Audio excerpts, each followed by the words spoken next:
നമസ്കാരം, ഇത് IBN മലയാളം. ആറന്മുള വള്ളസദ്യയിലെത്തുന്നവരോട് സെക്യൂരിറ്റിമാർ പെരുമാറുന്നത് മോശമായി.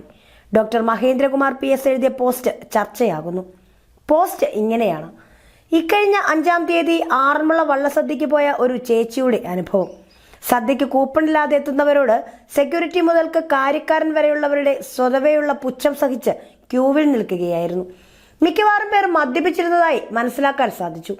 ഊട്ടുപുരയ്ക്ക് താഴെ പാചകപ്പുരയിൽ പപ്പടം കാച്ചാൻ എണ്ണ തിളപ്പിച്ചിട്ടിട്ട് ജോലിക്കാരൻ പുറത്തേക്ക് പോയി.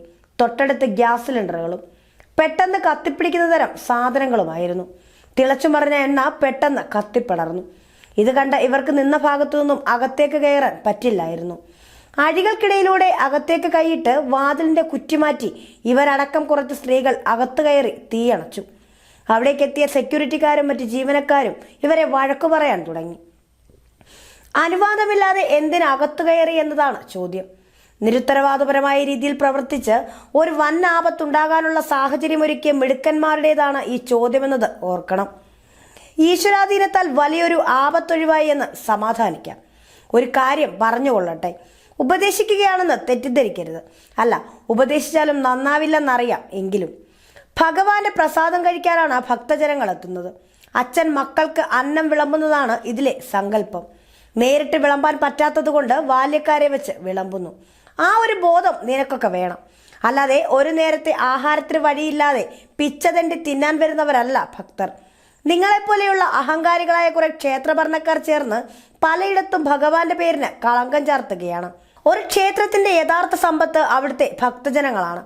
പണ്ഡിത പാമരഭേദമന്യേ അവർ സസന്തോഷം വയറു നിറച്ച് ആഹാരം കഴിച്ചു പോകുന്നത് കാണുമ്പോഴാണ് അതാതിടത്തെ ദേവതമാരുടെ കണ്ണും മനസ്സും നിറയുന്നത്.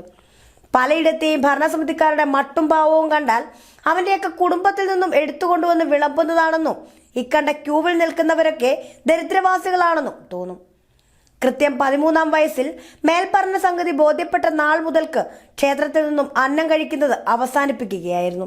പതിറ്റാണ്ടുകൾക്ക് ശേഷം, കൃത്യമായി പറഞ്ഞാൽ ഈ വർഷം, സംഘപ്രവർത്തകരുടെ കൂടെ ഒരു അവസരത്തിൽ മാത്രമാണ് നാട്ടിലെ ക്ഷേത്രത്തിൽ നിന്നും ആഹാരം കഴിച്ചത്.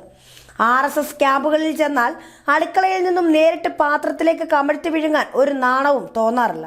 കാരണം ഇത് എന്റേതാണ്, നമ്മുടെ കുടുംബമാണ് എന്ന ചിന്തയാകാം. പക്ഷെ എന്തുകൊണ്ടോ ക്ഷേത്രങ്ങളിൽ അങ്ങനെ തോന്നാറില്ല എന്നത് ചിന്തിക്കുമ്പോൾ ഒരു കൗതുകവും വിഷമവും തോന്നാറുണ്ട്. ഇങ്ങനെയാണ് പോസ്റ്റ് അവസാനിക്കുന്നത്. ഈ കാലഘട്ടത്തിലെ ഏറ്റവും വെല്ലുവിളിയേറിയ കാര്യമാണ് നല്ലൊരു ബിസിനസ് സ്ഥാപനം നടത്തുക എന്നത്.